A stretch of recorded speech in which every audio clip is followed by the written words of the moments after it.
Welcome back. It's time for Tell Me Something Good. We share good news from the South Plains, congratulating our First Alert weather team. They received an award for best weather coverage at the Texas Broadcast News Awards ceremony in Austin. The award honors Shania, John Robinson, Adam Young, and Craig Iglesias for their coverage of the June 5th tornado outbreak last year. And they stayed calm. They kept us informed, kept everyone safe, and we thank them for that. Congratulations, Shania, and to the rest of the team.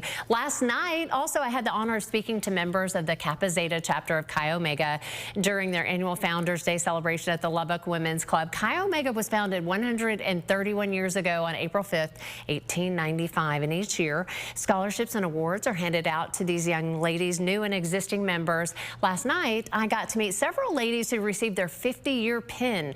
And there on the top right corner with me is Holly McGinnis, the chapter's scholarship advisor, who invited me to speak and made me an honorary member of Chi Omega. This is an incredible group of young women, and it was an honor to spend my evening with them. Thank you, ladies. You can share good news with us. Go to the community section at kcbd.com, fill out the form, send pictures, and we'll share it right here on Daybreak Today.